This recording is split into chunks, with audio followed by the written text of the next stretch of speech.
epic fail or a masterpiece? No matter what you personally believe, Judas Priest's point of entry left its mark on the heavy metal industry. Released on the 26th of February in 1981, it became the seventh studio album by the legendary British heavy metal band. And just as we do with every Judas Priest album, let's take a look at some of the lesser known facts about Point of Entry. Here you go. The album received different covers in different parts of the world, yet both of them sucked. What? What the fuck? What? Those are not my words. Rob, Glenn, KK, and pretty much every other band member said in multiple interviews throughout the year that they have no idea where that cover art actually came from. So if you are from Europe, like myself, or most of other parts of the world, as a matter of fact, this is the cover art that you should be familiar with. Yet, if you're from the United States or Japan, this is the one that you should know. Oh, by the way, I got this for 99 cents at a garage sale, so pretty cool deal.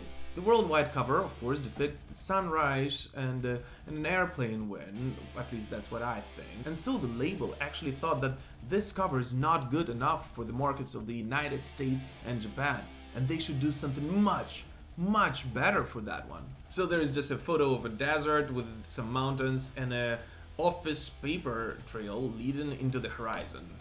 Oh wait, there are also paper boxes in the back. Yeah. So that was about it for the album cover. Don't forget that this album was released right after British Steel, which got an amazing cover, a legendary one if you will. But they were all deceived, for another artwork was made. Yes, not everyone knows, but there was actually a third cover artwork for that album. I think it went like this. So the band management thought, hey, this cover art sucks. Let's create something unique and cool one. Let's just flip it. And this is exactly what they did for the South African market. Oh, there should be a joke somewhere here about South Africa being in the South Hemisphere, and that's why the album cover was flipped. Yeah, I'm not that funny. This one is actually a very rare one to find, so if you got one of those, congrats, you're a true Judas Priest collector. Throughout the years, I actually came to appreciate that artwork, but I do agree with Rob, Glenn, and KK, who said that this album artwork was actually effortless. Yet, despite being somewhat boring, the album artwork actually brought something new and established a new trend in the Judas Priest discography. Remember in the previous episode when we were talking about stained glass and interesting facts about it, and by the way, if you haven't seen that episode, make sure you check it out, we spoke about how Roslav Zajbo, the CBS art director who did most of Judas Priest album covers when they were with CBS, actually thought that the Gothic script logo that they used before didn't match with the band's sound. I absolutely agree with him. So he actually developed a new Judas Priest logo, the logo we all know today, that matched the new electric sound of the band. And on this one, on the US and Japanese version, the band did it in 3D for the very first time. And it is the 3D Judas Priest logo we see on most of the band's iconic albums throughout the year and even up to 2021. After the enormous success of British Steel, which came just a year before that, the band finally started making money. Well, they actually started making a lot of money. They were almost millionaires back then. And so the band actually decided to switch the location for that record a little bit and record it on their new studio in Ibiza. Why Ibiza? Well, according to Glenn Tipton, it was because it had a lot of cheap alcohol and gorgeous women from all over Europe, which I can confirm. Honey, we should be good. Yet that strategy wasn't actually flawless. Ibiza alcohol is cheap indeed, and therefore a lot of it can be consumed. In fact, let's look at what Rob Halford has to say about it in his latest book. If I'm frank, with hindsight, I think we should have gone back to Ringo's gaff. It didn't hurt spark, we had knuckled down and focused on making the best album that we could. Yes, British Steel is absolutely amazing. In Ibiza, there were too many distractions, and that is absolutely true. Later on in the same chapter, Rob Halford actually says that the album was written completely on autopilot. It was the first Judas Priest album to be written directly in the studio. You see, before that, the band would actually go into the studio with already written material. KK and Glenn would come up with the riffs, Rob would obviously work on the lyrics, and this is how most of the Judas Priest albums and music was written before. Yet on this one, the CBS Records set a very tight limit for the album to be released. They wanted it to be out in the beginning of 1981, and therefore the band came to the studio absolutely unprepared. And they wrote this album while consuming a lot of alcohol and partying every night. And I personally think that you can actually hear it in the music. While recording this album, the band found out that John Lennon of the Beatles was shot dead.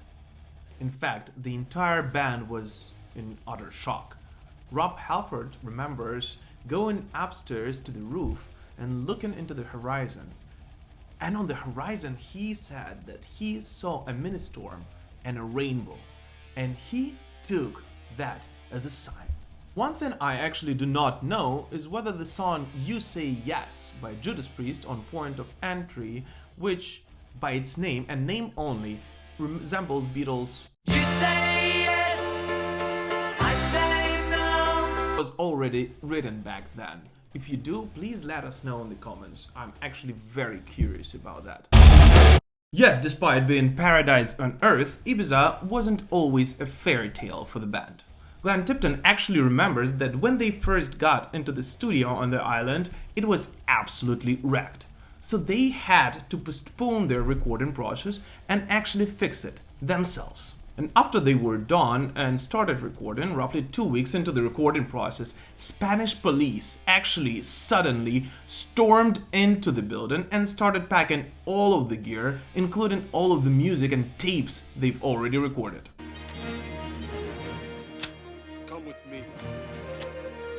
Why? Well, it happened so that the previous renter decided to not pay for the rent to the building owner, and thus Spanish police stormed in without, focusing on little details of who is who, and decided to pack everything they saw. But, of course, despite those little hiccups, it looks like the band had a lot of fun on the island.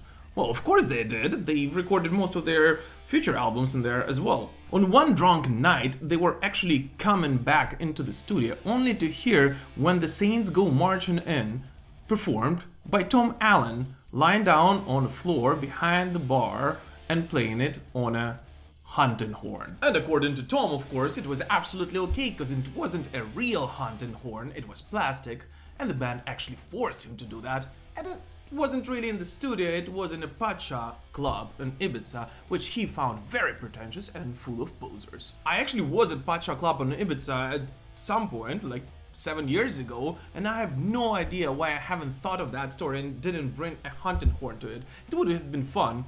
Much more fun than just getting drunk and getting a fridge magnet with its name. Yet, none of this matters. What actually matters is the fact that the band actually had a lot of distractions, and making music wasn't their only priority. I just realized that from the tone of this video, some of you, especially those who are new to the channel, might have thought that I actually don't like the album.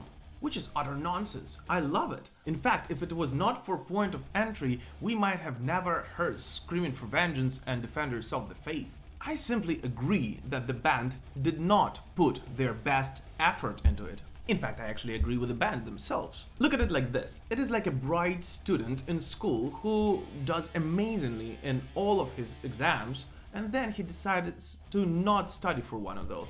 And still does well. And the whole idea of comparing it to his predecessor British Steel and the followers Screaming for Vengeance makes it a little bit hard on this record. What I'm actually curious about though is to find out what you think about Points of Entry. Please do not forget to like this video, support the channel by subscribing to it, and of course comment with your favorite track from Point of Entry. And don't forget to thrash me in the comments about how I mispronounced some names or said some facts wrong. I'm sure I do that a lot. So that's about it. Don't forget that we will be doing this about every Judas Priest album and releasing an episode on the day of its birthday throughout the year. Keep rocking!